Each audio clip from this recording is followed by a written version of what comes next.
नमस्कार दोस्तों, स्वागत है आपका टॉप ट्रेंडिंग जीके में। Railway RRB NTPC math series में आज हम 6 अप्रैल 2021 के शिफ्ट 1 और शिफ्ट 2 में जो पेपर हुए थे उनके इम्पोर्टेंट मैथ के सवालों को डिस्कस करने वाले हैं। स्टार्ट करते हैं अपने पेपर को। सबसे पहला क्वेश्चन आपके सामने।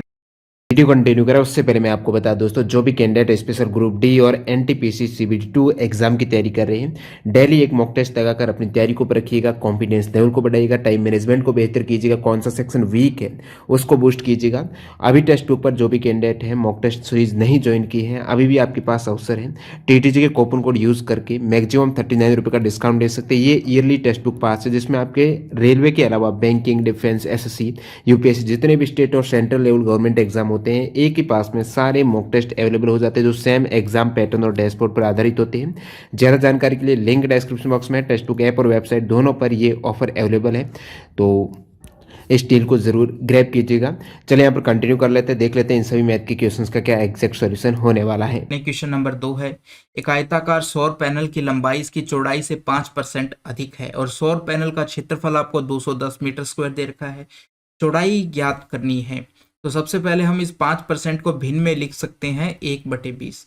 इससे क्या हुआ कि लंबाई और चौड़ाई, वो कह रहा है कि यदि 20 चौड़ाई है तो लंबाई उससे कितना अधिक है, 1 अधिक है। तो मैंने 20 लिख दिया, 1 अधिक लंबाई हो गई तो ये 21 हो गई। इस प्रकार से अब हमें क्षेत्रफल दे रखा है 210। तो हम जब भी हमें या तो पावर करनी होती है अनुपात की, या फिर यानी कि अनुपात को पावर के रूप में लिखना होता है या उनको मल्टीप्लाई करना होता है, तो हम हमेशा x के रूप में मान लेते हैं जिससे गलती कम हो। तो हमने दोनों की तरफ x कर दिया है कि ये 21x हो गया, ये 20x हो गया। दोनों को मल्टीप्लाई करोगे, क्षेत्रफल निकालना है हमें। क्षेत्रफल क्या है दे रखा है आपको, 210 दे रखा है। क्षेत्रफल क्या होता है, लंबाई इंटू चौड़ाई। वैल्यू रखोगे 21 इंटू 20 का स्क्वायर। ठीक है, यहाँ आपको 210 है तो 21 से इसको सॉल्व करोगे कितनी बार जाएगा, 10 बार जाएगा। तो एक्स स्क्वायर कितना आ गया है, एक्स स्क्वायर आ गया आपका 10/20। और ज़्यादा सॉल्व करोगे तो 1/2 आपका एक्स स्क्वायर हो जाएगा। यहाँ से मैं यदि एक्स की वैल्यू निकालूं कितनी आ जाएगी, 1/√2 इतना आ जाएगा। अब हमें एक तो लंबाई और चौड़ाई, तो उसने चौड़ाई को पूछा है तो चौड़ाई कितना दे रखा है आपको, 20x दे रखा है। x की वैल्यू रखोगे तो 1/2 रख दिया। अब नीचे से हम अंडरूट हमेशा हटाने की कोशिश करते हैं, तो नीचे क्या करोगे आप, 1/2 से मल्टीप्लाई नीचे करोगे, 1 से ऊपर करोगे। इससे क्या होगा, नीचे तो आपका 2 बन जाएगा जिससे काटने पर 10√2 हो जाएगा। ऑप्शन नंबर आपका कौन सा हो गया, ऑप्शन नंबर 3 हो गया है। सवाल नंबर 4। यदि y का x% बराबर 2000 दे रखा है, z का y% 4000 के बराबर दे रखा है, तो x और z के बीच का संबंध बताना है हमें। ठीक है, तो बताना है तो स्टार्ट करते हैं कि y का हम कहेंगे x% कितना दे रखा है आपको, 2000 दे रखा है, इस प्रकार से लिख दोगे। z का y% कितना दे रखा है आपको, 4000 के बराबर दे रखा है, इस प्रकार से लिख देंगे। अब दोनों को हम क्या करेंगे, डिवाइड कर देंगे आपस में। तो ऐसे क्या होगा, परसेंटेज से परसेंटेज कट जाएगा, y से y कट जाएगा, आपके पास आ जाएगा x/z। और राइट साइड में यदि सॉल्व करोगे तो 1/2 आ जाएगा, यानी कि x/z बराबर 1/2 आ चुका है। तो यहाँ से z बराबर 2x आ जाएगा आपका, यदि आप क्रॉस मल्टीप्लाई करते हो। तो ऑप्शन नंबर कौन सा हो जाएगा, ऑप्शन नंबर आपका 3 हो जाएगा। सवाल नंबर 5 की बात करते हैं। किसी बारंबारता बंटन के लिए माध्य, माध्यिका और बहुलक के बीच के जो संबंध दे रखा है वो बताना है कि क्या होता है। तो इसके लिए आपको फॉर्मूला पता होना चाहिए। फॉर्मूला क्या होता है कि जो बहुलक होता है वो बराबर आपका होता है 3 माध्यिका -2 माध्य, ये फॉर्मूला होता है। अब देखो हमें माध्य को मान निकालना है, तो माध्य को एक साइड रख लो, आप माध्यिका को दूसरी साइड ले जाओ। तो यहाँ से हम ले जाते हैं तो ये आपका बहुलक है, इसमें से 3 माध्यिका, ठीक है, बराबर में क्या आ जाएगा, -2 माध्य। ये तो इधर का इधर है। अब देखो माध्य क्या है, माइनस का। यदि मैं ये माइनस उधर लेके जाता हूं तो क्या होगा, माइनस वाला प्लस और प्लस वाला माइनस। तो 3 माध्यिका माइनस बहुलक हो जाएगा, ये बराबर हो जाएगा 2 माध्य। अभी ये जो 2 मल्टीप्लाई में है, इसको भी मैं यदि उधर लेके चला जाऊं तो यहाँ से हट जाएगा, क्योंकि ये मल्टीप्लाई में था इसलिए यहाँ पर ये भाग में चला जाएगा। तो इस प्रकार से माध्य का आपको कहाँ पर देखने को मिल रहा है? ऑप्शन नंबर 4 हमारा राइट आंसर हो जाएगा। सवाल नंबर 6 की तरफ बढ़ते हैं। 4 अंकों की वह बड़ी से बड़ी संख्या ज्ञात कीजिए जो 77 से पूर्णतः विभाजित है। तो 77 सबसे पहले देखो 7 और 11 के टुकड़े हैं, यानी कि जो ऑप्शन है हमारा 11 और 7 से विभाजित होगा वो हो जाएगा। तो आप 11 का जब भाग दोगे, किस प्रकार से चेक करते हैं 11 की डिविजिबिलिटी? एकांतर क्रम में जो अंक है उनको जोड़ते हैं, इसी प्रकार से इनको भी जोड़ लेंगे एकांतर क्रम वालों को, और दोनों का अंतर यदि देखा जाए तो या तो 0 आना चाहिए या 11 से डिविजिबल होना चाहिए, तो वो 11 से डिविजिबल है। तो यहाँ 9 और 3 को जोड़ा जाता है तो 12 आता है, और इस 9 और इस 3 को भी जोड़ा जाए तो भी 12 आता है। तो 12 में से 12 घटाओगे तो कितना आ जाएगा? 0 आ जाएगा। तो ये 11 से डिविजिबल है। इसी प्रकार से आप जब ऑप्शन नंबर 2 को चेक करोगे तो ये नहीं है। ऑप्शन नंबर 3 भी 11 से डिविजिबल नहीं होगा। ऑप्शन नंबर 4 भी 11 से डिविजिबल है। तो 2 ऑप्शन हमारे पास ऐसे आ चुके हैं जो 11 से डिविजिबल है। अब आपको क्या 7 का भाग देके देखना पड़ेगा? 2 ऑप्शन तो हमने काट दिए, अब आपको 7 का भाग देके देखना पड़ेगा। जब आप देखोगे तो पहला ऑप्शन आपका आंसर आ जाएगा और 4 में भाग नहीं जाएगा। अब देखो दूसरा तरीका क्या है। दूसरा तरीका यह है कि हमसे कहा गया है कि 4 अंकों की सबसे बड़ी संख्या, तो हमने सबसे पहले सिंपल 4 अंकों की सबसे बड़ी संख्या मान ली है 9 9 9 9 4 बार, ठीक है। अब 77 से भाग जाता है या नहीं जाता ये बाद में देखेंगे, सबसे पहले हमने 4 अंकों की सबसे बड़ी संख्या मान ली है। अब इसमें आप 77 का भाग देना स्टार्ट करो। 77 का भाग देना स्टार्ट करो तो सबसे पहले एक बार जाएगा, कितना आ जाएगा? 77 आ जाएगा। फिर यहाँ से बचा 2 बच गया, यहाँ पर 2 बच गया, यहाँ पर आपका 9 बच गया, इस प्रकार से बच गया। अब देखो कितनी बार जाएगा? 2 बार जाएगा, 154 आ जाएगा। हमें केवल शेष फल से मतलब है, ठीक है, भागफल से मतलब नहीं है, इसलिए हम नहीं लिख रहे हैं उसको। 5 आ गया, यहाँ पर 7 आ गया, ये 75 आ गया, यहाँ से 9। अब कितनी बार जाएगा? देखो 10 बार तो 777 होता है, यानी 10 बार तो नहीं जाएगा, तो लगभग 9 बार जाएगा। 77 को यदि आप 9 से मल्टीप्लाई करते हो 63, 693 आ जाएगा। 693 का यदि आप इसके अंदर भाग दोगे तो यहाँ से बचेगा क्या? 6 एक बचेगा, और यहाँ से भी 6 बच जाएगा, तो 6 बच जाएगा। अब देखो शेष फल आपका कितना बचा है? 66 बच चुका है।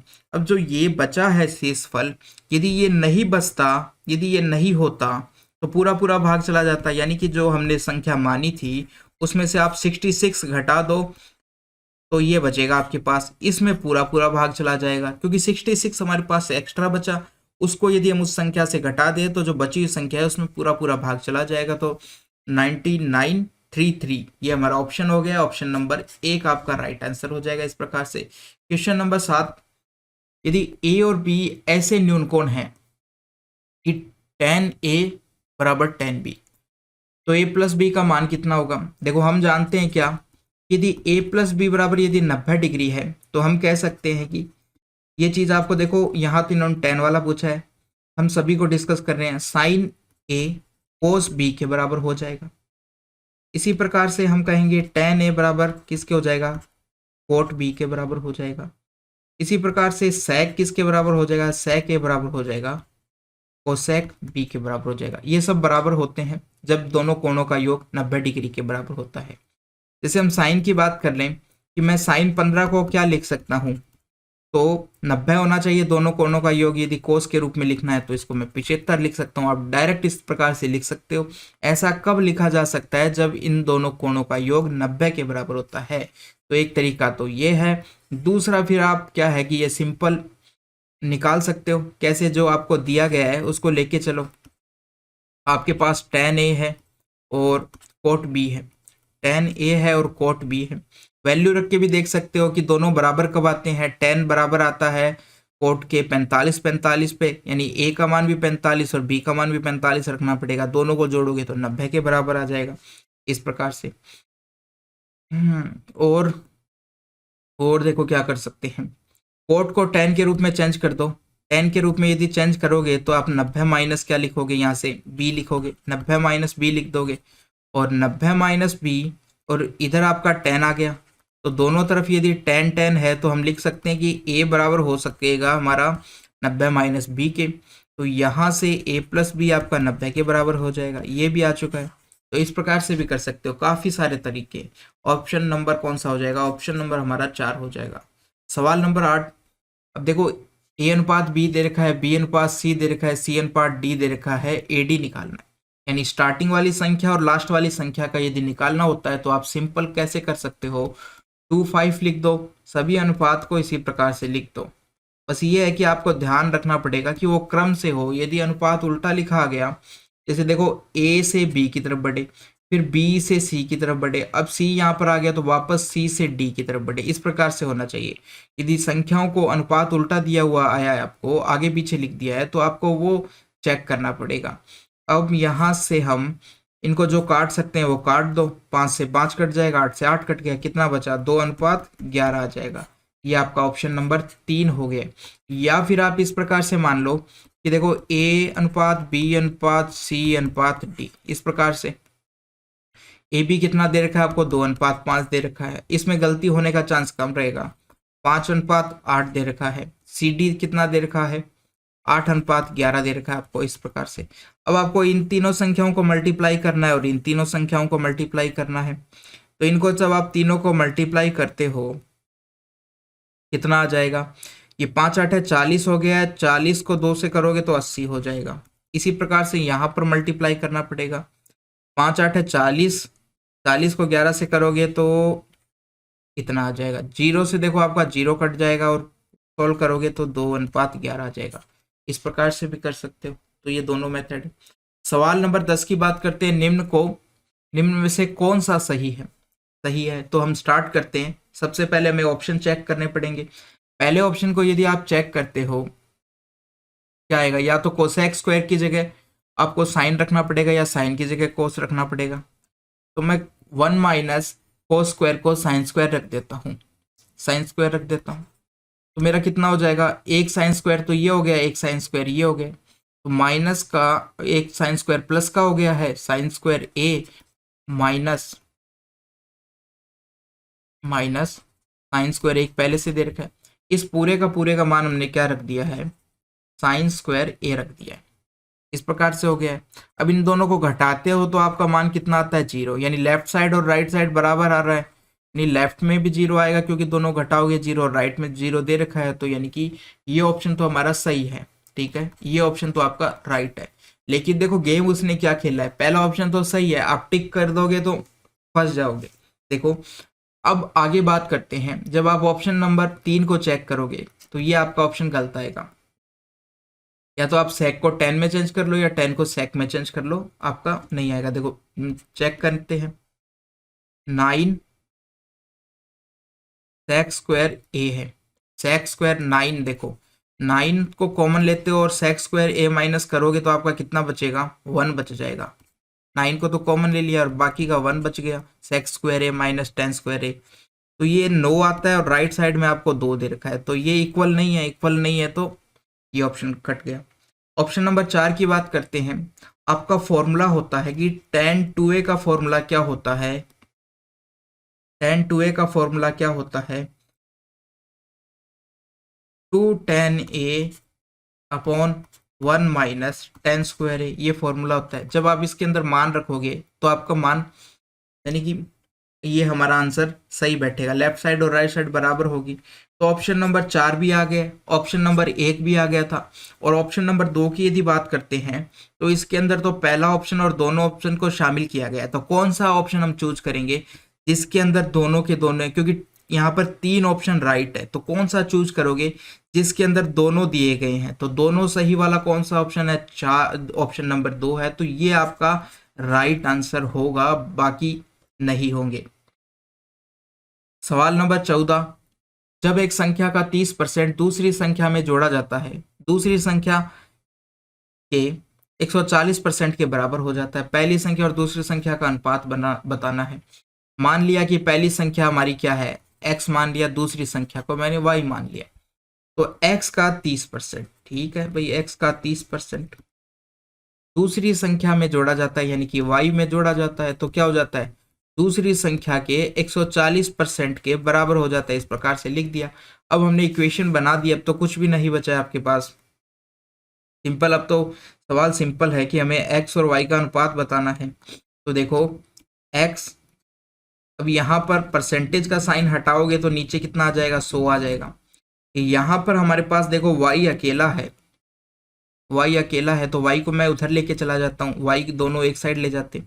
यहाँ पर आपका एक तो 140 परसेंटेज हटाओगे नीचे 100 आ जाएगा, एक y को हम इधर ले आए हैं।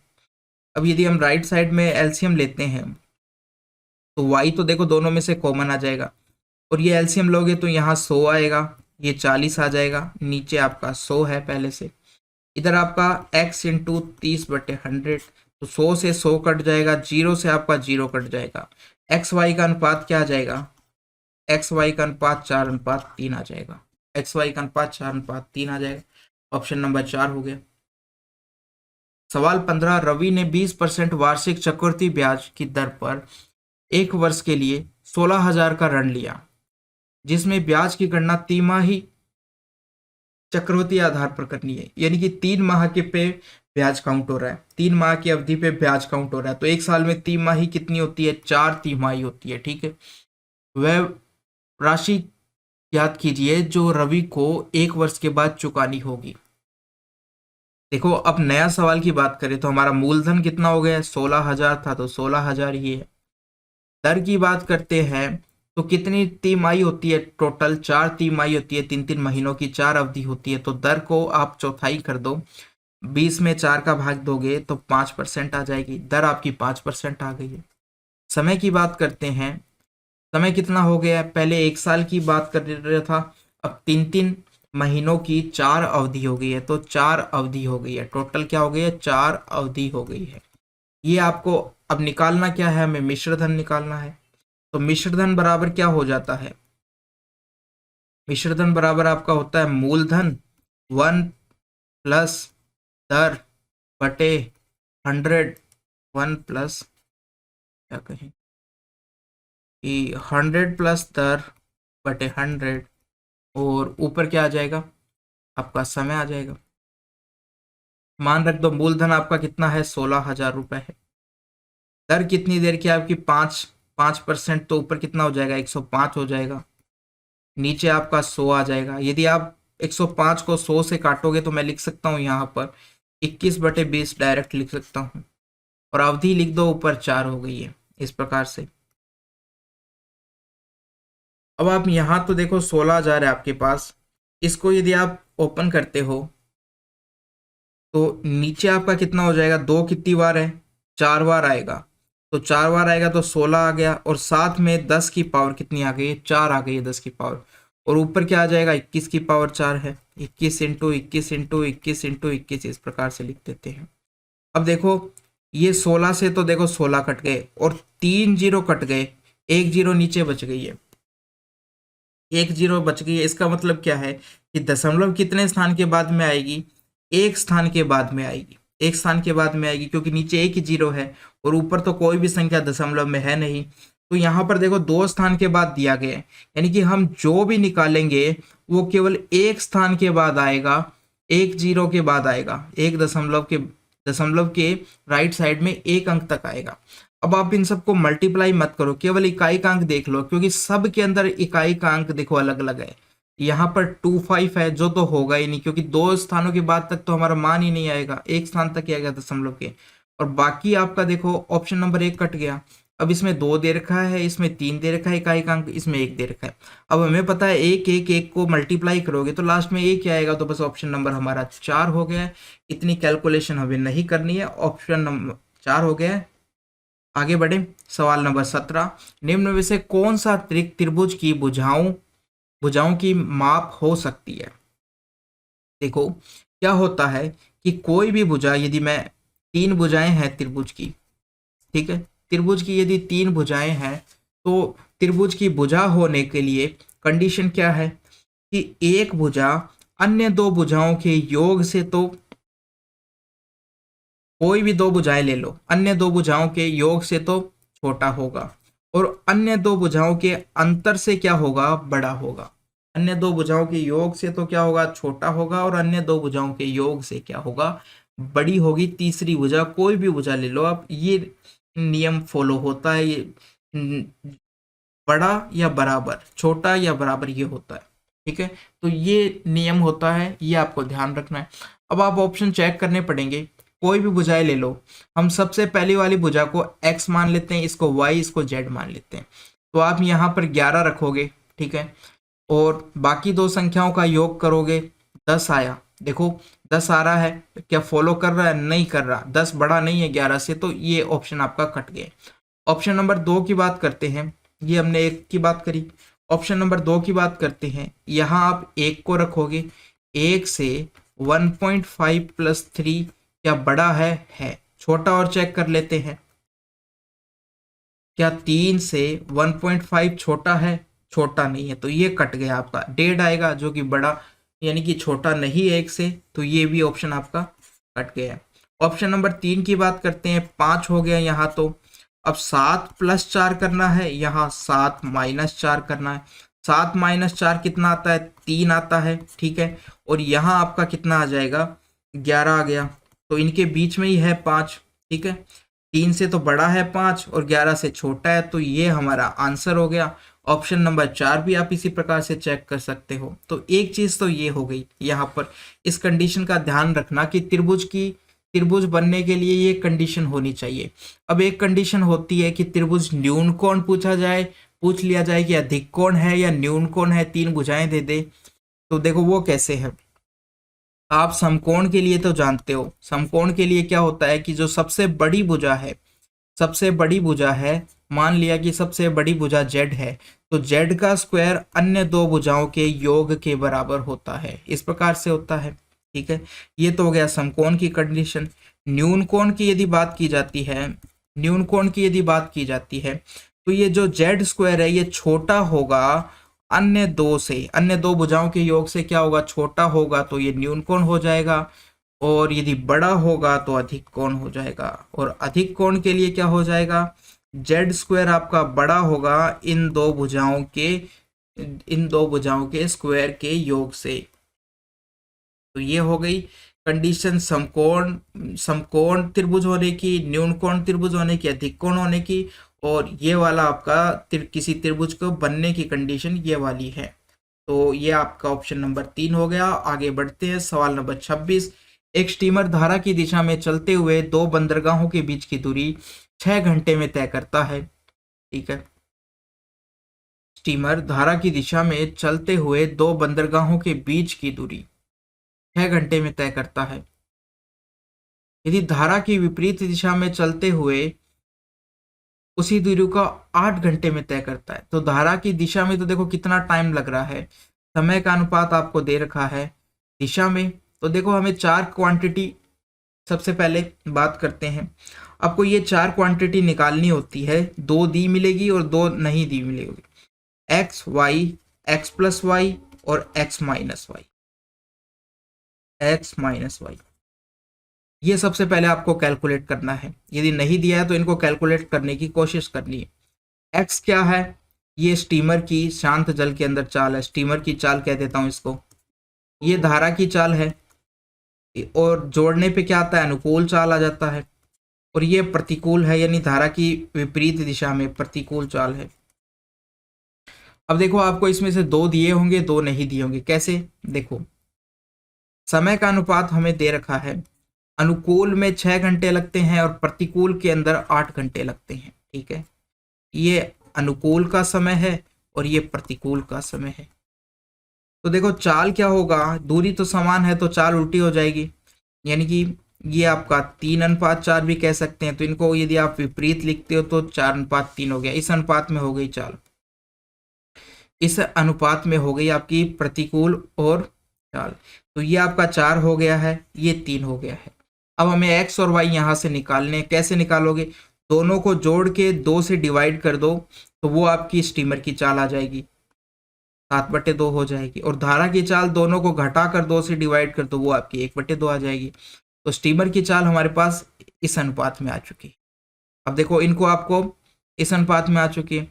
तो अब शांत जल में स्टीमर की चाल हमें बतानी है, धारा की चाल आपको दे रखी है, यानी 1/2 अनुपात की वैल्यू तो आपको दे रखी है, कितनी है?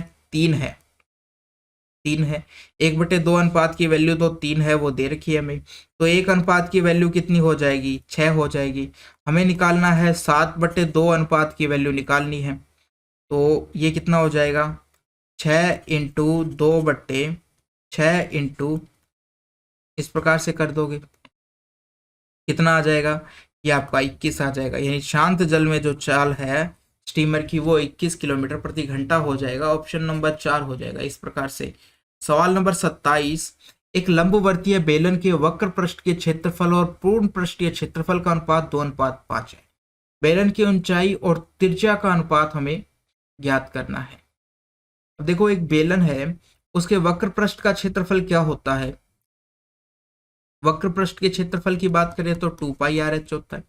और संपूर्ण पृष्ठ की बात करें तो उसमें दो गोलों का, ऊपर नीचे वाले गोलों का क्षेत्रफल और जुड़ जाता है, तो वो आपका हो जाता है h+r, और उसके अंदर सम्मिलित हो जाता है, या r+h कह दो, 2πr h+r, या r+h कह दो अंदर। अब देखो ये हो जाता है, इनका अनुपात आपको दे रखा है, अनुपात दे रखा है इनका 2:5 दे रखा है।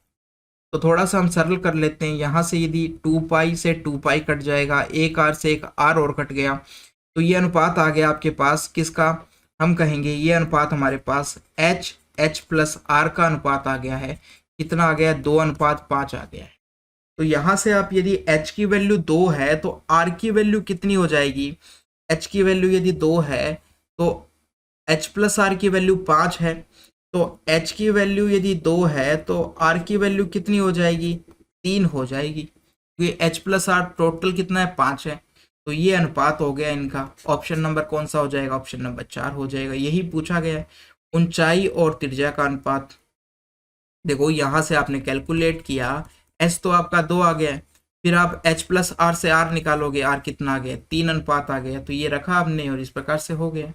सवाल नंबर 42, यदि 4 संख्याओं में से दूसरी पहली से 3 गुनी है, तीसरी संख्या दूसरी से 4 गुनी है, चौथी संख्या तीसरी से 5 गुनी है, और चारों संख्याओं का माध्य इतना दे रखा है आपको, तो सभी संख्या, सबसे छोटी संख्या बतानी है। ठीक है, दूसरी संख्या पहली से 3 गुनी है, पहली संख्या को x मान लेते हैं, तो ये आपकी दूसरी संख्या हो जाएगी 3 गुनी यानी 3x हो जाएगी। तीसरी संख्या दूसरी से 4 गुनी है, यानी कि 4 और मल्टीप्लाई कर दो 3 को, 12 हो जाएगा।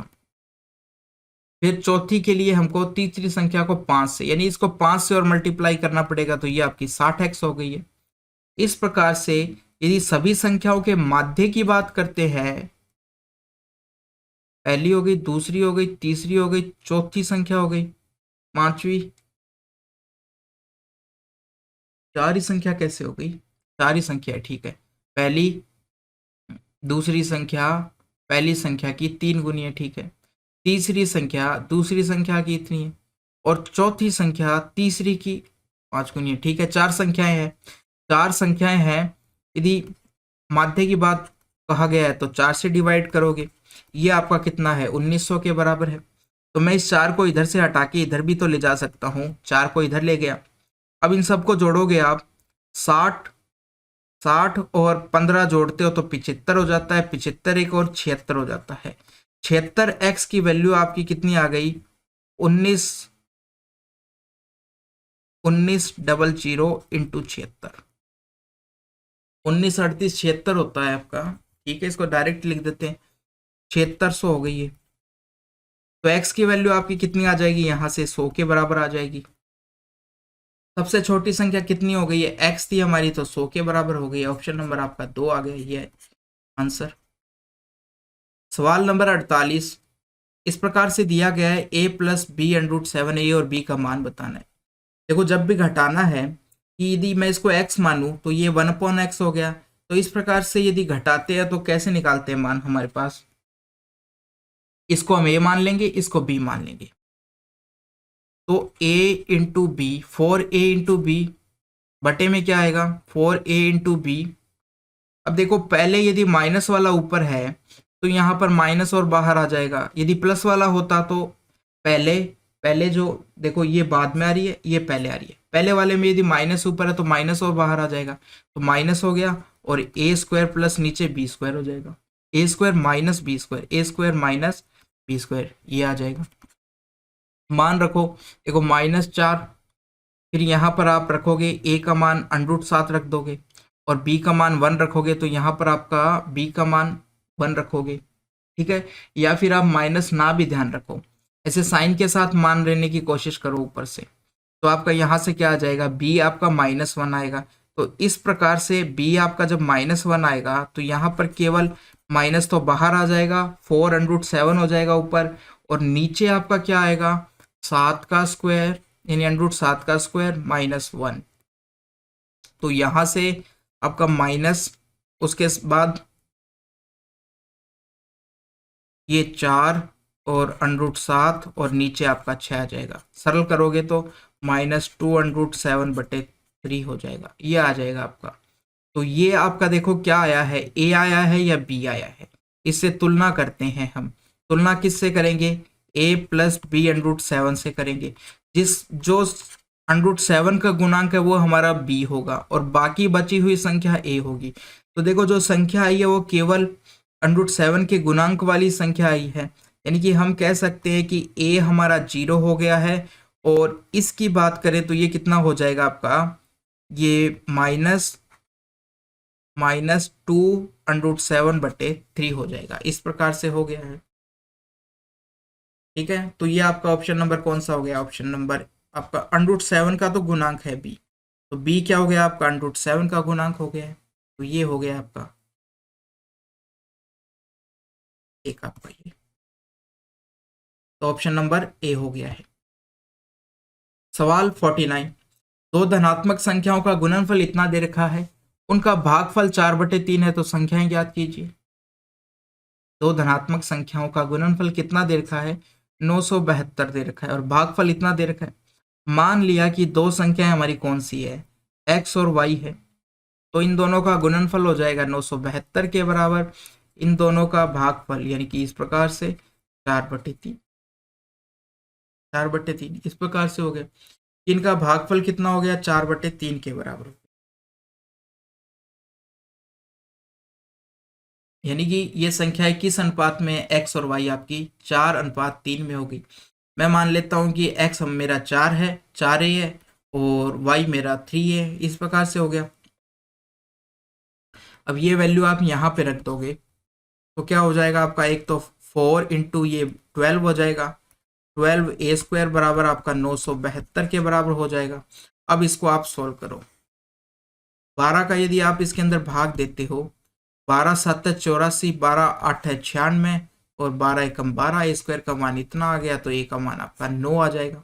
तो संख्याएं पूछी गई है, एक संख्या हमारी कितनी थी, 4a है और एक है मेरी 3a है, ये दो संख्याएं हैं।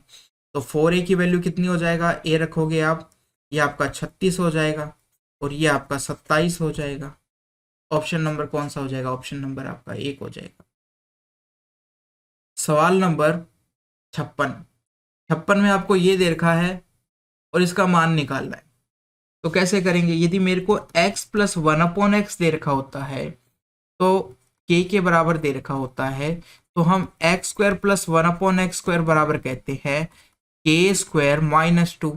मगर यदि हमें उल्टा करना है तो हम माइनस की जगह की क्या कर देंगे, प्लस कर देंगे। यानी कि कहने का मतलब है, यदि ये हमें k के बराबर दे रखा है तो हम क्या करेंगे, x + 1/x निकालना है तो हम इसको जोड़कर √2 ये वाला काम करेंगे, ये वाला काम करेंगे। यदि ये k के बराबर इस प्रकार से दे रखा है, या कोई और संख्या मान लो आप, मैंने इसको चलो p बोल दिया है, क्या बोल दिया है, p, इससे आप कंफ्यूज नहीं हो ऊपर वाली इक्वेशन के साथ।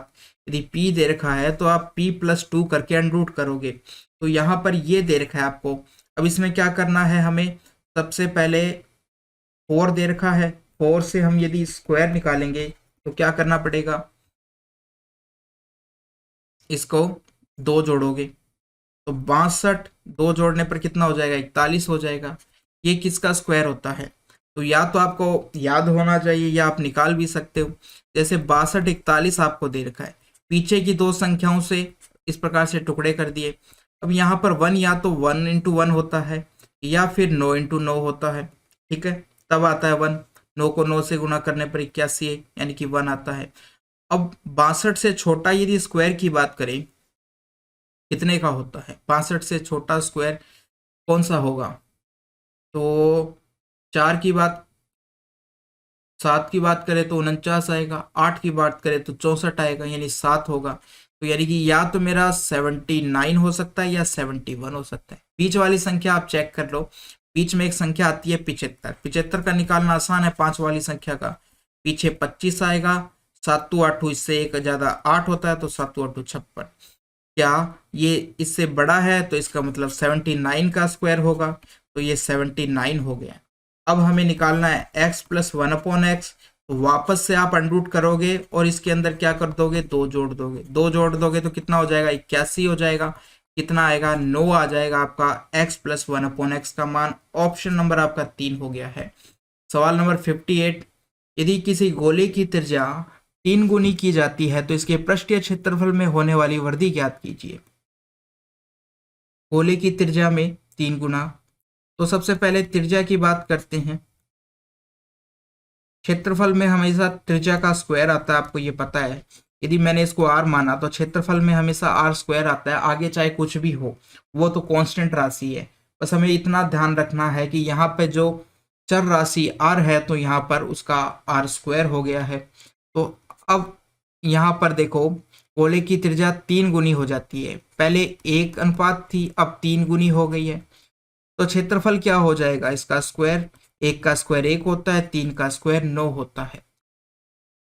तो पृष्ठीय क्षेत्रफल में कितनी वृद्धि हो गई है, 8 की वृद्धि हो गई है। 8 की वृद्धि किस पर, 1 पे हुई है। परसेंटेज के लिए 100 से मल्टीप्लाई कर दोगे तो ये आपका आंसर 800% हो गया है। कितना हो गया, 800% हो गया है। ऑप्शन नंबर आपका 4 हो जाएगा। सवाल नंबर 69, यदि किसी संख्या के आधे के, 1/3 के, 1/4 के, 5वें हिस्से के, 7वें हिस्से के, 8वें हिस्से के, 9वें हिस्से का मान 32 के बराबर है तो संख्या बतानी है। लिखो आप। मान लिया यदि एक संख्या x, तो x के आधे के 1/3 के, आधे के 1/3 के 1/4 के 1/5 के 1/7, अब 6 नहीं दिया, यहां पर गलती होने का चांस रहता है। के 1/9 किसके बराबर है, 32 के बराबर है। अब देखो ये जितनी भी संख्याएं हैं ये सब कहाँ चली जाएगी, इधर भाग में है तो उधर मल्टीप्लाई में चली जाएगी, यानी कि 32 into 2 into 3 into 4 into 5 into 7 into 8 into 9, ये हो जाएगा आपका। अब आपको इनको मल्टीप्लाई करके देखना है। अब हमें पूरी संख्याओं को मल्टीप्लाई नहीं करना है, केवल इकाई का अंक चेक कर लेंगे। यहाँ पर 9 दे रखा है, यहाँ पर 2 दे रखा है, यहाँ पर 0 दे रखा है, और यहाँ पर ये भाग है। तो देखो भाग 9 का भाग 32 में दोगे तो दशमलव में आएगा, तो दशमलव में तो हमारा आंसर आने वाला भी नहीं है, क्योंकि संख्याओं को यदि मल्टीप्लाई करने वाले हो आप तो दशमलव में तो आ ही नहीं सकता, क्योंकि भाग में हमारी कोई संख्या है नहीं। तो ऑप्शन नंबर आपका 3 कट जाएगा। अब देखो हमारे पास 1 2 है और 1 5 है। 2 और 5 जब भी मल्टीप्लाई होते हैं तो वो 0 बनाते हैं, तो लास्ट में संख्या के 0 आने ही आने वाला है, इसलिए बाकी ऑप्शन होंगे नहीं। ऑप्शन नंबर केवल 4 होगा।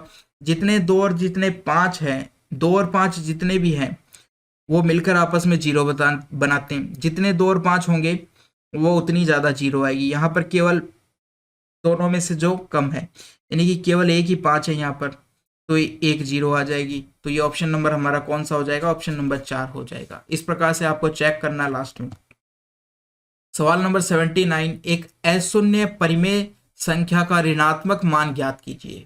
परिमेय संख्या यानी रैशनल नंबर। तो रैशनल नंबर क्या होती है कि हम उसको p/q के रूप में लिख दे, वो हमारी रैशनल नंबर होती है।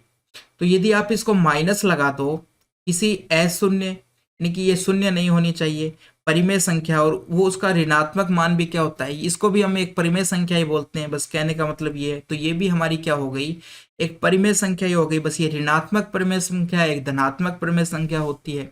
जैसे p/q की बात करते हैं तो 3/4 कर दो। जो भी संख्या आपकी p/q के रूप में यानी भिन्न के रूप में लिखी जा सकती है उसको हम कहते हैं परिमेय संख्या।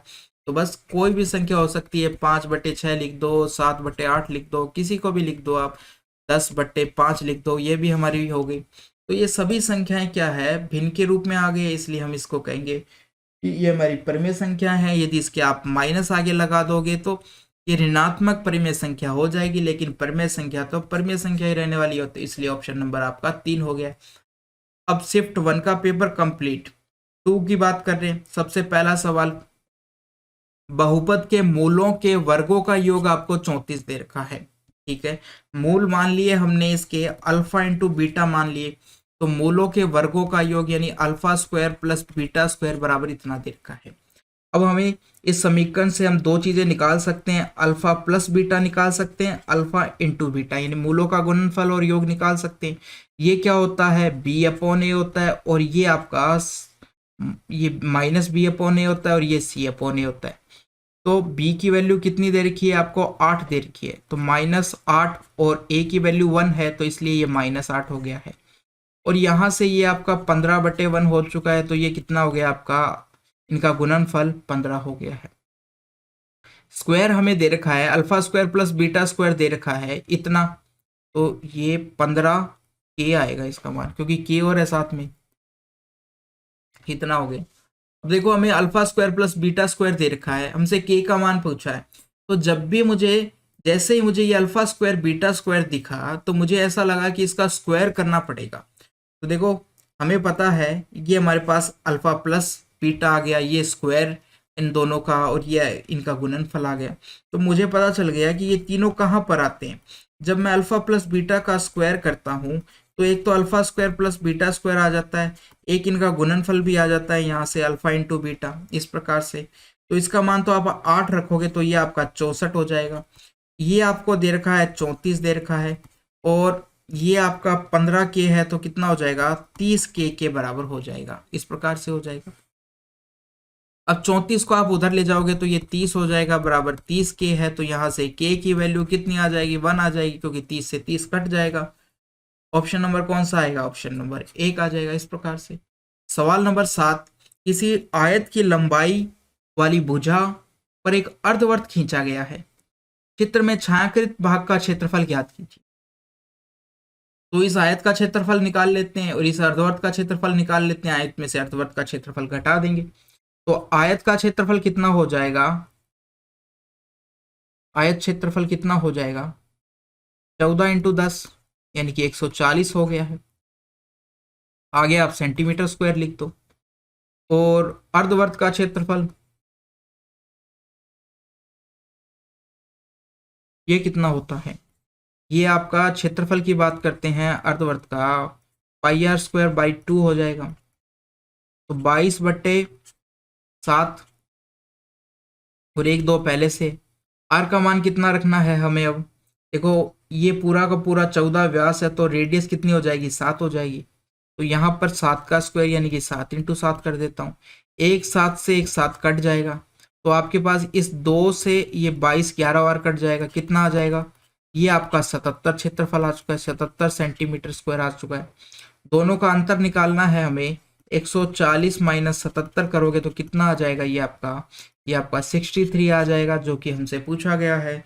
इनका अंतर हमसे पूछा गया, छायांकित भाग का क्षेत्रफल 63, ऑप्शन नंबर 1 हो जाएगा।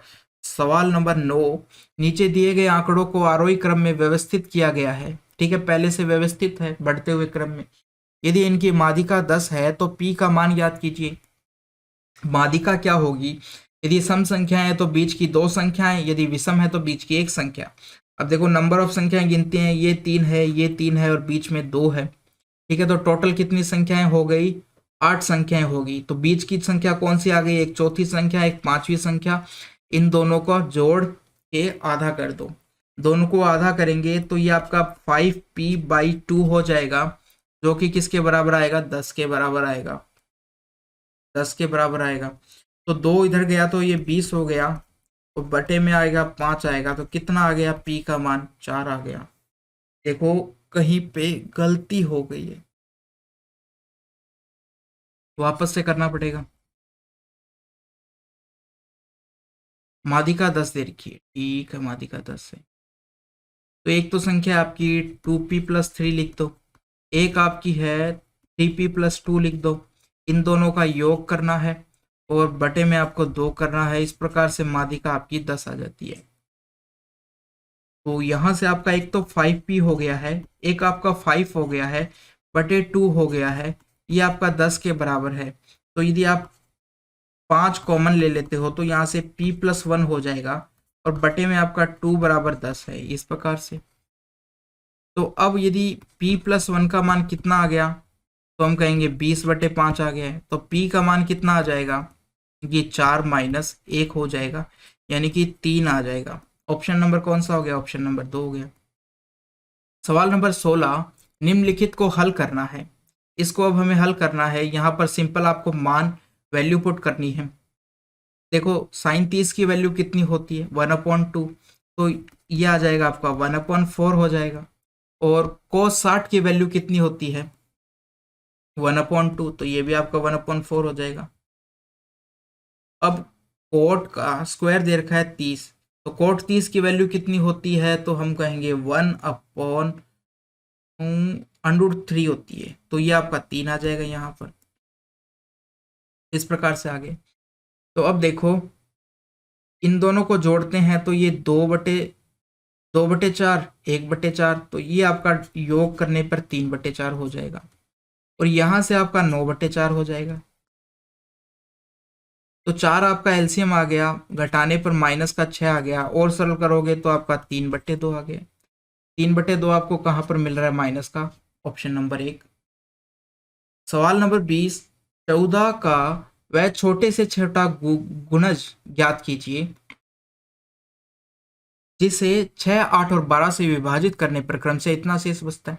यदि इतना शेष बचता है तो सबसे पहले तो आप प्रत्येक में से ये घटाओ, 4 घटाओ, इसमें से 6 घटाओ, इसमें से 10 घटाओ। यदि सब में से अलग अलग शेष बचता है तो आप पहले सबसे पहले उनमें से आपको घटाना होगा। घटाने पर यहाँ 2 शेष आया, यहाँ पर भी 2 शेष आया, यहाँ पर भी 2 शेष आया। तो या तो देखो आपका बराबर आ जाएगा, यदि बराबर नहीं आता तो आपको फिर से घटाना पड़ेगा, और जब तक घटाना पड़ेगा जब तक कि आपका बराबर नहीं आता है। जब आपका बराबर आ जाए तो आप समझ जाओ कि कितनी बार में आया, यहाँ पर हमारा एक बार में आया। अब देखो यहाँ पर एलसीएम लेना है सबसे पहले 6, 8 और 12 का। एलसीएम इसका 6, 8 और 12 का एलसीएम लेना है आपको, कितना आएगा, कितना आ जाएगा ये, तो देखो एक तो आपका 8 हो गया, एक आपका 3 हो गया, 8 3 24, इनका एलसीएम आपका 24 आ जाएगा। इन तीनों का एलसीएम कितना आ जाएगा, इन तीनों का एलसीएम आपका 24 आ जाएगा, 24 आ गया।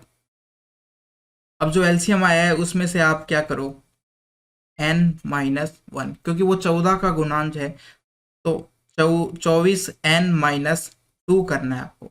ये आपकी संख्या आ गई है कि ये हो गया है वो छोटे से छोटा गुणांक जो कि किसी संख्या से विभाजित है, जो भी दे रखी है आपको उससे विभाजित है पूर्णतः, ये हो गया। अब आपको n की वैल्यू रखनी है, क्रम से पहले 1 रख दोगे, फिर 2 रख दोगे, फिर 3 रख दोगे, इस प्रकार से चेक करना है। तो सबसे पहले यदि आप 1 रखते हो तो कितना आएगा, ये 24 माइनस 2 हो जाएगा, यानी कि 22 आएगा, जिसमें 14 का भाग नहीं जाता है, ये ऑप्शन कट गया। जब 2 रखोगे यहाँ पर तो कितना हो जाएगा, 48 हो जाएगा, 48 में से 2 घटाओगे तो 46 आएगा, इसके अंदर भी 14 का भाग नहीं जाता है। जब आप यहाँ पर 3 रखते हो तो आपका 72 आता है, 72 में से यदि आप 2 घटाते हो तो 70 आता है, और 70 में भाग जाता है 14 का। तो वो सबसे छोटी संख्या कौन सी हो गई है, 70 हो गई है। ऑप्शन नंबर कौन सा हो गया, 3 हो गए। नहीं तो आप ऐसे भी चेक कर सकते थे, देखो इसका आंसर आप 2 सेकंड में निकाल सकते थे, ये तो बेसिक मेथड हो गया। अब आपको 14 से डिविजिबल संख्या चेक करनी है। 14 का मतलब सम संख्या भी होनी चाहिए और 7 से डिविजिबल होनी चाहिए। अब ऑप्शन चेक कर लो कि कौन सी संख्या में 7 का भाग जाता है, केवल ऑप्शन नंबर 3 के अंदर जाता है और किसी में नहीं जाता। तो ये आपका इस प्रकार से भी चेक कर सकते थे आप। सवाल नंबर 22, दिए गए चित्र में ए बी और सी किसी वर्त पर स्थित 3 बिंदु है। यदि आप ए बी बराबर 3 सेंटीमीटर है और बी सी बराबर 4 सेंटीमीटर है तो वर्त की त्रिज्या का माप ज्ञात कीजिए। वर्त की त्रिज्या का माप ज्ञात कीजिए। ए बी आपको 3 दिया है और बी सी आपको 4 दिया है। अब देखो ये कोण 60 दे रखा है, ये 30 दे रखा है, तो तीसरा कोण क्या होगा, 90 डिग्री का होगा। और हम जानते हैं कि यदि ये कोण 90 डिग्री का है इसका मतलब ये त्रिभुज किस पे बना हुआ है, अर्धवर्त में बना गया है। और ये वाला जो है AC है, जो AC किसको निरूपित कर रहा है, व्यास को निरूपित कर रहा है। AC व्यास को निरूपित कर रहा है, ये हो गया क्योंकि अर्धवर्त में बना है ये। अब आपको इस प्रकार से हम बना लेते हैं कि त्रिभुज इस प्रकार से है, एक भुजा आपको 4 दे रखी है, BC आपको 4 दे रखी है, AB आपको 3 दे रखी है। तो ये वाली भुजा कितनी हो जाएगी, पूरी की पूरी 5 हो जाएगी। पूरी की पूरी व्यास है तो आधी कितनी हो जाएगी, 5/2 हो जाएगी, यानी कि त्रिज्या इसकी कितनी हो जाएगी, 5/2 हो जाएगी। ऑप्शन नंबर 2 आ जाएगा। सवाल नंबर 25, किसी दी गई भिन्न में कितनी समतुल्य भिन्न बनाई जा सकती है, कितनी समतुल्य भिन्न बनाई जा सकती है। तो अनंत भिन्न बनाई जा सकती है। जैसे देखो, मान लिया कि 1/2 है आपके पास, इससे समतुल्य भिन्न बनानी है, यानी कि उनको काटने पर यही आना चाहिए। यदि न्यूनतम सरल भिन्न, सबसे सरल भिन्न की बात की जाए तो यही आना चाहिए मान 1/2, इस प्रकार से। तो देखो, यदि 2/4 की बात करते हैं तो भी यही आएगा, 4/8 की बात करते हैं तो भी यही आएगा, और 8/16 की बात करोगे तो भी ये आएगा, 3/6 की बात करोगे तो ये आ जाएगा, 7/14 की बात करोगे तो आ जाएगा। तो ये हो गई समतुल्य भिन्न, जिनको यदि और ज्यादा सरल किया जाता है, जैसे 2 को यदि आप 4 से काटोगे तो 1/2 आ जाएगा, तो ये समतुल्य भिन्न हो गई। इस प्रकार से कितनी भिन्न बनाई जा सकती है, हम कहेंगे अनंत भिन्न बनाई जा सकती है। तो ऑप्शन नंबर आपका 3 हो गया है। सवाल नंबर 28, एक पिता की आयु उसके पुत्र की आयु की दुगनी है। मान लिए पिता की आयु क्या है, उसके पुत्र की आयु, यहां लिख देते हैं फादर और सन। 20 वर्ष पहले पिता की आयु उसके पुत्र की तत्कालीन आयु की 12 गुना थी। कितनी थी, 12 गुना थी, यानी कि पिता की आयु 12 गुना थी उसके पुत्र की आयु, कब, 20 साल पहले, 20 साल पहले। ठीक है, ये वर्तमान को निरूपित कर रहा है।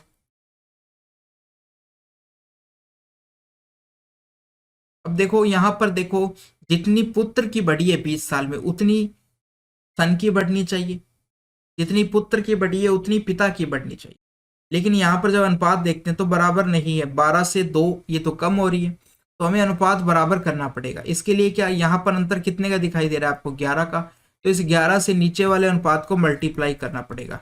तो फादर सन ये 12 अनुपात आपको 1 दे रखा है, लेकिन यहाँ पर आपका 11 से मल्टीप्लाई करने पर 22:11 हो जाएगा। अब जब आप अंतर चेक करोगे तो यहाँ पर भी आपको 10 का मिलेगा और यहाँ पर भी 10 का मिलेगा। 10 किसके बराबर होगा, 20 वर्ष के बराबर है, क्योंकि 20 वर्ष पहले की बात, यानी कि ये वर्तमान है, ये 20 वर्ष पहले की बात, तो 10 अनुपात की वैल्यू 20 के बराबर हो गई है, हो गई है। अब उसने क्या पूछा है, पिता और पुत्र की वर्तमान आयु का अंतर पूछा गया। तो अंतर देखो, वर्तमान अंतर कितना दे रखा है, अंतर 11 का है, यानी 11 की वैल्यू बतानी है हमें। 10 अनुपात की वैल्यू 20 वर्ष के बराबर है, 1 अनुपात की वैल्यू 2 वर्ष के बराबर हो जाएगी, और 11 अनुपात की वैल्यू 22 वर्ष के बराबर हो जाएगी। ऑप्शन नंबर आपका 4 आ जाएगा। सवाल नंबर 32, एक घनाकार बॉक्स की 4 दीवारों का क्षेत्रफल आपको इतना दे रखा है, इसकी भुजा की माप ज्ञात कीजिए। चारों दीवारों का क्षेत्रफल क्या होता है,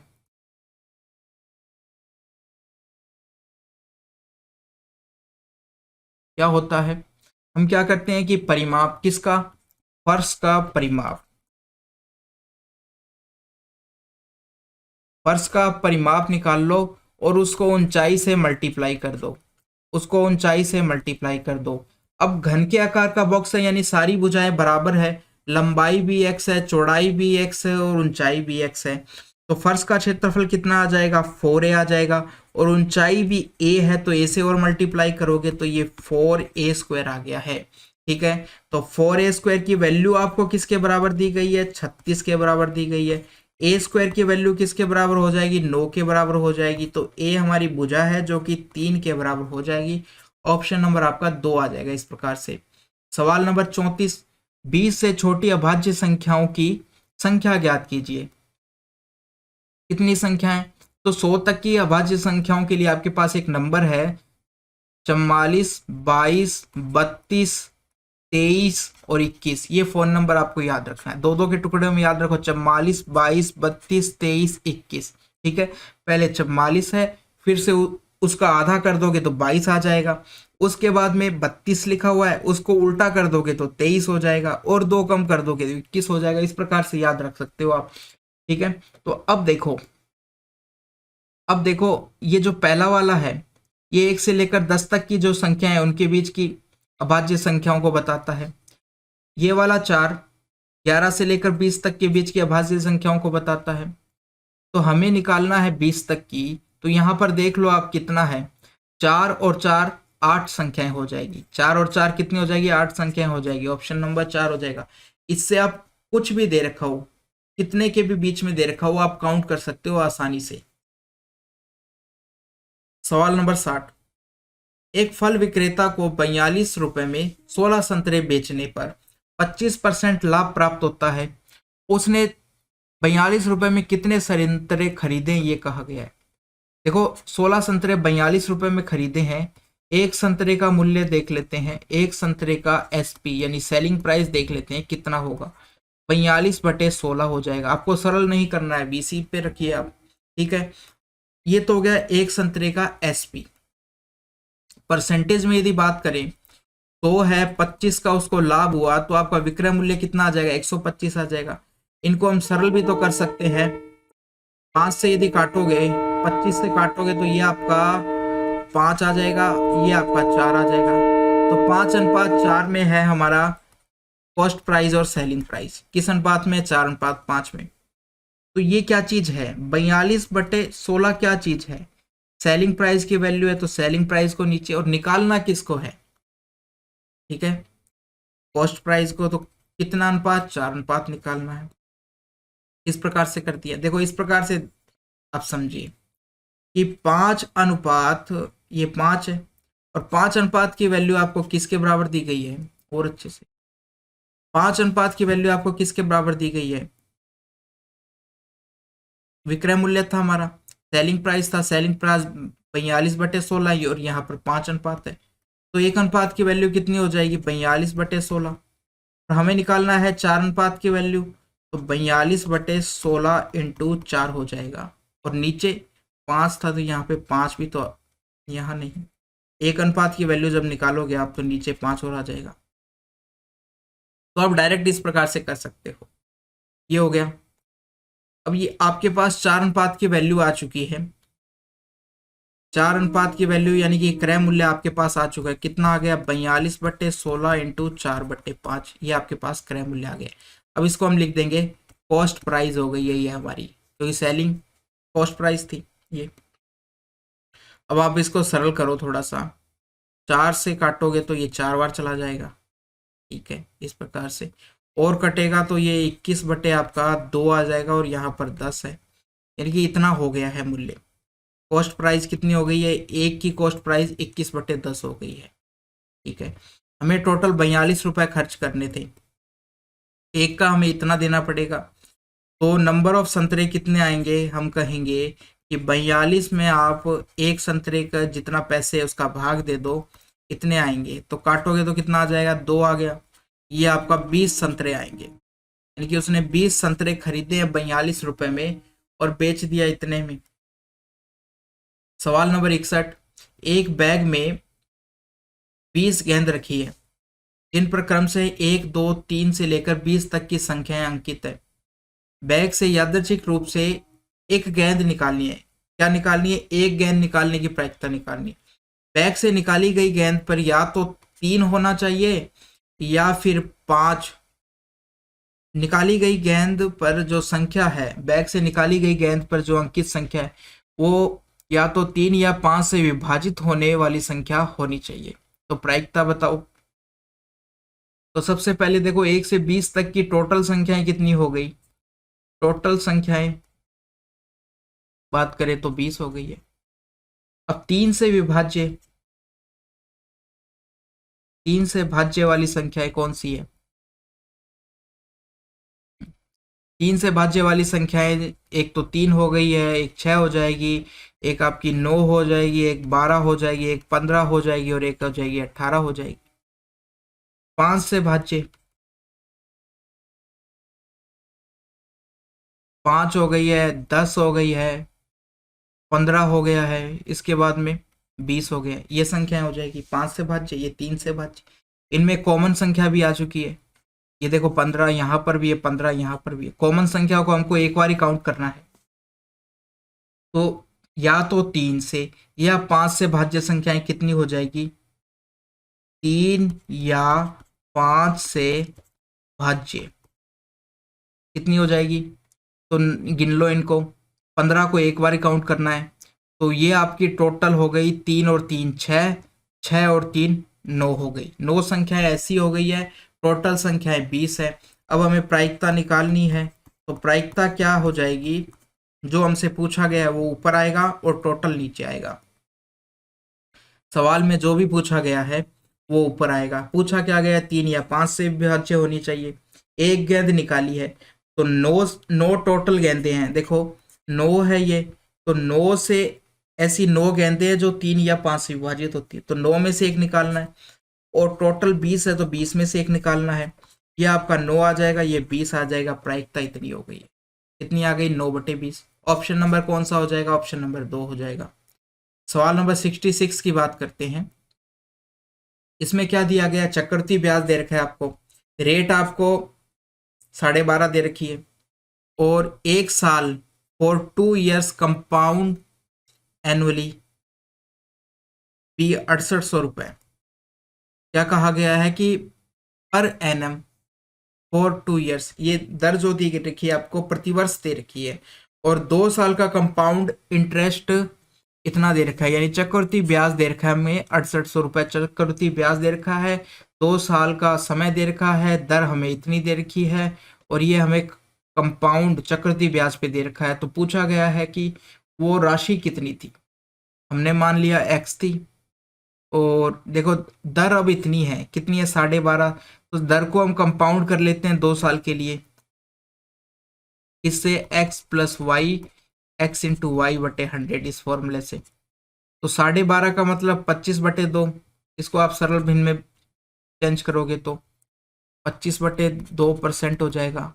तो ये 25/2 प्लस 25/2, फिर आप इन दोनों को मल्टीप्लाई करोगे तो ऊपर तो हो जाएगा 625, और नीचे आपका 4 और 2 जीरो और है, 100 है, 400 हो गया।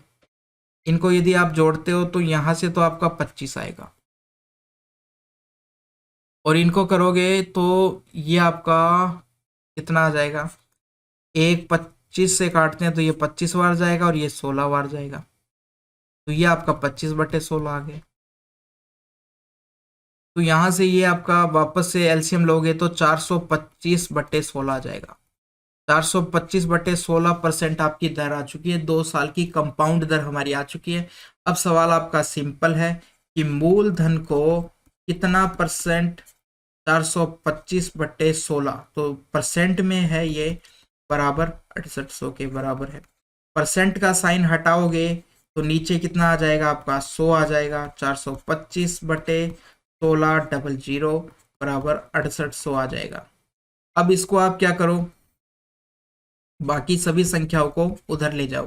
तो एक तो आपका 6800 था, एक आपका 1600 और आ जाएगा यहाँ पर, और नीचे आपका 425 बच जाएगा। इस प्रकार से बच जाएगा। अब आपको इसको सरल करना है, काटना स्टार्ट करें। काटना स्टार्ट करें तो देखो ये 25 से कट जाएगा। 25 से यदि काटना हूं तो ये 2 जीरो कट जाएगी, कितना आएगा, 16 इंटू 4 हो जाएगा। यहाँ तो 4 और आ जाएगा, 25 से काटा तो। यहाँ यदि काटते हैं 25 से तो 25 से कम 25 बार जाएगा, फिर आपका बच जाएगा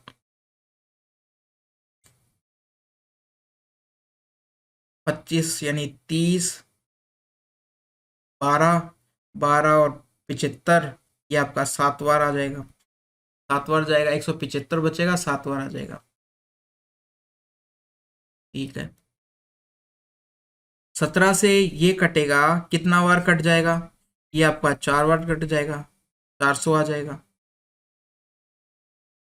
तो यहाँ से आपका कितना आ गया, 4 इंटू 4 16 होता है, एक 16 पहले से है, तो 16 को 16 से यदि आप मल्टीप्लाई करते हो तो 256 आ जाते हैं, और 2 जीरो हो जाएगी।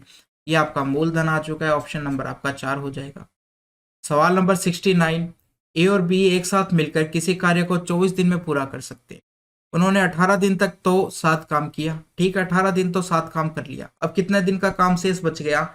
6 दिन का, यानी कि ए और बी का है जो 6 दिन का काम बच गया, इसको किसने किया है? सी ने करा है, ठीक है, सी ने करा है। सी एक दिन में सी काम करता है, टोटल उसने 10 दिन में कंप्लीट कर दिया। ए और बी एक दिन में ए और बी काम करते हैं, तो ए बी सी मिलकर इसे आपस में कितने, तो यहां से हमारे पास इनकी क्षमता का अनुपात आ जाएगा, इफिशिएंसी का अनुपात आ जाएगा। तो देखो ए प्लस बी आप सॉल्व करोगे इसको, ये कट जाएंगे और आपके पास यहाँ से 6 और 10 कटेंगे साथ में, तो ये आपका 5 हो जाएगा और ये आपका 3 हो जाएगा सी। तो ए प्लस बी का आ गया 5 अनुपात सी आ गया 3। टोटल कितना हो गया? तो ए प्लस बी प्लस सी की यदि बात करते हैं तो टोटल आपका 8 हो गया। तो 8 इनकी क्या हो गई है? ये क्षमता हो गई है। अब टोटल काम निकालना है हमें, कितना था? ए और बी का 24 दिन का काम, तो टोटल वर्क कितना हो जाएगा? ए प्लस बी इंटू 24 दिन का काम, ठीक है, ये हो जाता है। तो ए और बी की वैल्यू रखोगे आप, कितना हो गया? ए प्लस बी यानी कि 5 इंटू 24, ये हो गया टोटल वर्क। अब तीनों को मिलकर कितना समय लगेगा? तो तीनों का समय की बात करना है, कितना हो जाएगा?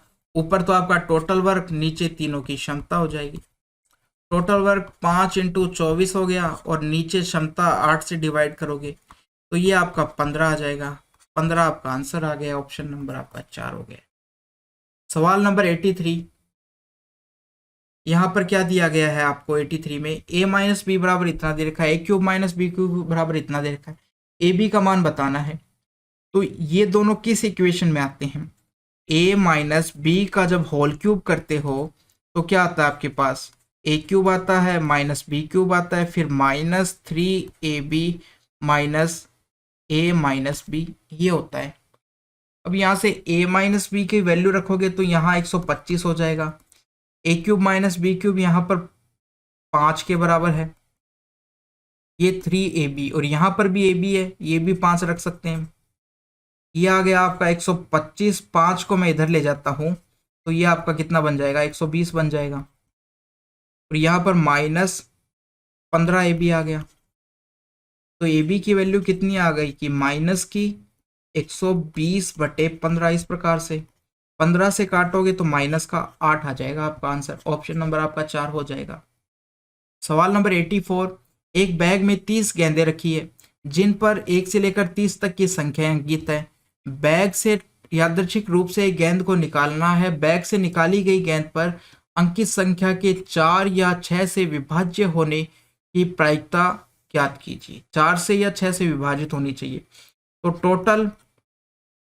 टोटल कितनी हो गई? 30 हो गई। अब निकाली गई एक गेंद निकालनी है, संख्या 4 से विभाज्य, 4 से भाज्य ज्ञात करते हैं पहले। तो 4 का पाड़ा पढ़ो 30 तक कहाँ तक जाता है? तो 4 एकम 4, 8, 12, 16, फिर 20, फिर आपका 24 और फिर आपका 28 और उसके बाद में 28 तक जाएगा। ये हो गई 4 से भाज्य। 6 से भाज्य की बात करते हैं, यहाँ दे रखा है यहाँ पर, या तो 4 से या 6 से, तो दोनों के लिए निकालनी पड़ेगी। 6 कम 6, 6 दूनी 12, 6 तीन 18, 6 चौक 24, 6 5 30। तो ये संख्या हो गई 4 से या 6 से। तो अब देखो यहाँ पर कॉमन संख्या आप सबसे पहले देख लो कौन कौन सी है। एक तो ये 24 कॉमन हो गए, और भी कोई संख्या है? ये 12 कॉमन है दोनों के अंदर, तो ये दो संख्याएं कॉमन है, तो इनको एक बार काउंट करना है। तो अब 4 या 6 से भाज्य संख्या निकालनी है तो क्या हो जाएगा? कितनी संख्याएं हो गई है? 4 से भाज्य देखो पहले, 2, 1 2 3 4 5 6 7, 7 हो गई। और 7 में से यहाँ पर 3 ही काउंट करनी है। 7 और 3 कितनी हो गई है? 11 हो गई है। वापस से काउंट करो, 4 8 16, तो ये आपकी हो गई 3 और 3 6 और 1 7 हो गई। 7 और 3 आपकी 10 हो गई है। तो टोटल संख्याएं ऐसी कौन कितनी है, 4 या 6 से भाज्य होने वाली 10 टोटल संख्याएं हैं। टोटल 10 संख्याएं हो गई है ये वाली। तो हमें प्रायिकता निकालना है, ठीक है। तो उसने पूछा है एक गेंद निकालनी है जो 4 और 6 से भाज्य होनी चाहिए, तो ऊपर तो आ जाएगा 10C1 और नीचे 30 में से एक गेंद निकालनी है, टोटल में से एक गेंद निकालनी है, ऊपर इन 10 में से एक गेंद निकालनी है। तो ऊपर तो 10 हो जाएगा, नीचे 30 हो जाएगा। सॉल्व करोगे तो 1/3 आ जाएगा। ये आपकी प्रायिकता ऑप्शन नंबर 4 हो जाएगा। सवाल नंबर 100। 140 लोगों के एक समूह में 75 लोग क्रिकेट खेलना पसंद करते हैं, 60 लोग, टोटल कितने हैं?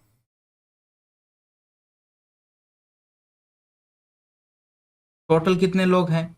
हम कहेंगे इसके अंदर पूरे 140 लोग हैं। अब दो तरह के लोग हैं।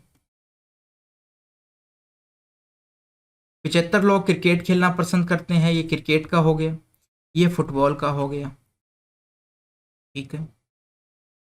ये पूरे गोला जो है 75 हो गया है, और ये पूरा गोला कितना हो गया है, 60 हो गया है।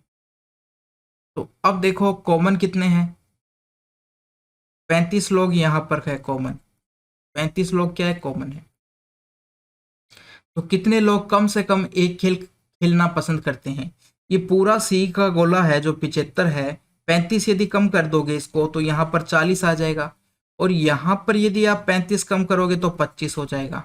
अब कम से कम एक, यानी कि दो हो सकते हैं लेकिन कम से कम एक, ऐसे कितने लोग हैं?